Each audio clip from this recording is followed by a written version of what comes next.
തൈര് കൃത്യമായ അളവിൽ ദിവസവും കഴിക്കുന്നത് നമ്മുടെ ആരോഗ്യത്തിനും മുടിക്കും ചർമ്മത്തിനും ഒക്കെ ഗുണം ചെയ്യുന്നുണ്ട്. പലർക്കും തൈര് കൊണ്ട് കിട്ടുന്ന ഗുണങ്ങളിലെ പകുതിയും അറിയില്ല. തൈര് ധാരാളം പോഷകങ്ങളാൽ സമ്പന്നമാണ്. അതുകൊണ്ട് തന്നെ നിരവധി ഗുണങ്ങളാണ് ഇതുകൊണ്ട് നമുക്കുണ്ടാകുന്നത്. ഇന്ന് നമ്മൾ നോക്കാൻ പോകുന്നത് അതുകൊണ്ട് തന്നെ തൈര് കൊണ്ട് നമുക്ക്, അല്ലെങ്കിൽ തൈര് കഴിക്കുന്നത് കൊണ്ടോ നമ്മൾ ഉപയോഗിക്കുന്നത് കൊണ്ടോ നമുക്ക് കിട്ടുന്ന ഗുണങ്ങൾ എന്തൊക്കെയാണ് എന്നാണ്. ആദ്യം തന്നെ നമുക്ക് നോക്കാം ഡൈജഷൻ. തൈരിൽ ധാരാളം പോഷകങ്ങൾ അടങ്ങിയത് കൊണ്ട് തന്നെ ദഹനം എളുപ്പമാക്കാനായിട്ട് ഇത് സഹായിക്കുന്നുണ്ട്. മാത്രമല്ല, ഇത് നമ്മൾ കഴിക്കുന്ന മറ്റ് ഭക്ഷണ പദാർത്ഥങ്ങളിൽ നിന്ന് പോഷകങ്ങൾ ആഗിരണം ചെയ്യുന്നത് ശരീരത്തിന് എളുപ്പമാക്കുകയും ചെയ്യുന്നുണ്ട്. തൈര് ഒരു പ്രോബയോട്ടിക് ഭക്ഷണം ആയതുകൊണ്ട് തന്നെ ഇതിൽ നമുക്ക് ദഹനത്തിന് ഗുണകരമായിട്ടുള്ള നല്ല ബാക്ടീരിയകൾ അടങ്ങിയിട്ടുണ്ട്. ഈ ബാക്ടീരിയകൾ നമ്മുടെ വയറിന്റെയും കുടലിന്റെയും ആരോഗ്യത്തെ നിലനിർത്താനും സഹായിക്കും. കൂടാതെ കോൺസ്റ്റിപ്പേഷൻ പോലുള്ള പ്രശ്നങ്ങളൊക്കെ തടയാനും തൈര് കഴിക്കുന്നത് നല്ലതാണ്.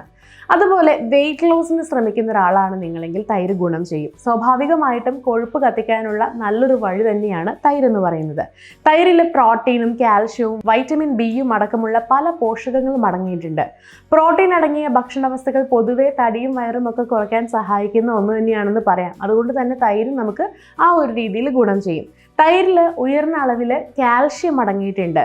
ഇത് നമ്മുടെ ബോഡി മാസ് ഇൻഡെക്സ് നിയന്ത്രിക്കാനായിട്ടും സഹായിക്കുന്നുണ്ട്. ഇതുപോലെ തന്നെ നമ്മുടെ ഇമ്മ്യൂണിറ്റി, അതായത് രോഗപ്രതിരോധ ശേഷി മെച്ചപ്പെടുത്താൻ തൈരിൽ ധാരാളം ആക്റ്റീവ് ബാക്ടീരിയകളുണ്ട്. ഇത് രോഗമുണ്ടാക്കുന്ന അണുക്കൾക്കെതിരെ പോരാടാനായിട്ട് സഹായിക്കും. കൂടാതെ തൈരിലെ പ്രോട്ടീൻ, വൈറ്റമിൻസ് എന്നിവയും അടങ്ങിയിട്ടുണ്ട്. ഇതൊരാളുടെ പ്രതിരോധ ശേഷി വർദ്ധിപ്പിക്കാനായിട്ട് സഹായിക്കും. മാത്രമല്ല, പ്രോബയോട്ടിക്സ് അടങ്ങിയിട്ടുണ്ട്. ഇത് നമ്മുടെ കുടലിന്റെ ആരോഗ്യവും നിലനിർത്തും. ഇനി നമ്മുടെ ബോൺസിന്റെയും അതുപോലെ പല്ലുകളുടെയും ഒക്കെ ആരോഗ്യം മെച്ചപ്പെടുത്താനായിട്ട് മറ്റ് പാൽ ഉൽപ്പന്നങ്ങളെ പോലെ തൈരിലും കാൽഷ്യം അടങ്ങിയിട്ടുണ്ട്.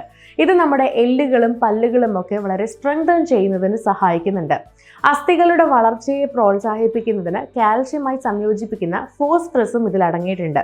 തൈര് പതിവായി കഴിക്കുന്നത് സന്ധിവാതം, ഓസ്റ്റിയോപ്രോസിസ് പോലുള്ള രോഗങ്ങൾ തടയാനായിട്ടും സഹായിക്കുന്നുണ്ട്. നമുക്ക് ഹെയർ കെയറിലേക്ക് വന്ന് നോക്കിയിട്ടുണ്ടെങ്കിൽ ഡാൻഡ്രഫ് പോലുള്ള പ്രശ്നങ്ങൾ അകറ്റാനായിട്ട്, അതായത് താരൻ അകറ്റാൻ നമ്മൾ ഒരുപാട് ഹെയർ കെയർ പ്രോഡക്ട്സുകളൊക്കെ യൂസ് ചെയ്ത് നോക്കിയിട്ട് അതൊക്കെ ഫെയിൽ ആയിട്ടുണ്ടെങ്കിൽ തൈര് യൂസ് ചെയ്ത് നോക്കുന്നത് എന്തുകൊണ്ട് നല്ലതാണ്. ഈ താരൻ എന്ന് പറയുന്നത് അടിസ്ഥാനപരമായിട്ടൊരു ഫംഗസ് അണുബാധയാണ്. തൈരിൽ ആൻറ്റി ഫംഗൽ ഗുണങ്ങളും ഉണ്ട്. അതുകൊണ്ട് തലയോട്ടിയിൽ കുറച്ച് തൈര് അപ്ലൈ ചെയ്ത് വെച്ച് കുറച്ച് മണിക്കൂറുകൾ അല്ലെങ്കിൽ കുറച്ച് മിനിറ്റ്സോ ഒക്കെ വെക്കുന്നത് താരൻ ഗ്രാജുവലി ഇല്ലാതാക്കാനായിട്ട് സഹായിക്കും. ഇനി നമ്മുടെ സ്കിന്നിന് വേണ്ടിയിട്ട് നമ്മുടെ സ്കിൻ കുറച്ചുകൂടെ ഗ്ലോയിങ് ആയിരിക്കാനും ഹെൽത്തി ആയിരിക്കാനും സഹായിക്കും. കെമിക്കൽ അടങ്ങിയിട്ടുള്ള മറ്റ് സ്കിൻ കെയർ പ്രോഡക്ട്സിന് പകരം നമുക്ക് ഡെയിലി യൂസ് ചെയ്യാവുന്ന ഒന്ന് തന്നെയാണ് ഈ തൈര് എന്ന് പറയുന്നത്. തൈരിൽ വൈറ്റമിൻ ഇ, സിങ്ക്, ഫോസ്ഫറസ് തുടങ്ങി നിരവധി ധാതുക്കൾ അടങ്ങിയിട്ടുണ്ട്. ഇതെല്ലാം തന്നെ നമ്മുടെ ചർമ്മത്തിൻ്റെ നിറവും അതുപോലെ തന്നെ ചർമ്മത്തിൻ്റെ ഒരു സ്ട്രക്ചറും മെച്ചപ്പെടുത്തുന്നതിന് ഒരുപാട് പങ്ക് വഹിക്കുന്നുണ്ട്. പ്രത്യേകിച്ച് ഡാർക്ക് സ്പോട്ട്സ് ഒക്കെ ഉണ്ടെങ്കിൽ അത് കുറയ്ക്കാനായിട്ട്, നമുക്കുണ്ടാകുന്ന വരകളും ചുളിവുകളും ഒക്കെ കുറയ്ക്കാനായിട്ട്, ഇതുകൂടാതെ തന്നെ നമ്മുടെ ചർമ്മത്തിലെ സുഷിരങ്ങളൊക്കെ കുറയ്ക്കാൻ വേണ്ടിയിട്ട്, ഹൈപ്പർ പിഗ്മെൻറ്റേഷൻ കുറയ്ക്കാൻ വേണ്ടിയിട്ട്, സൂര്യതാപം മൂലം നമ്മുടെ ചർമ്മത്തിൽ നിൽക്കുന്ന പല പ്രശ്നങ്ങൾ കുറയ്ക്കാൻ വേണ്ടിയിട്ടൊക്കെ തൈര് സഹായിക്കുന്നുണ്ട്.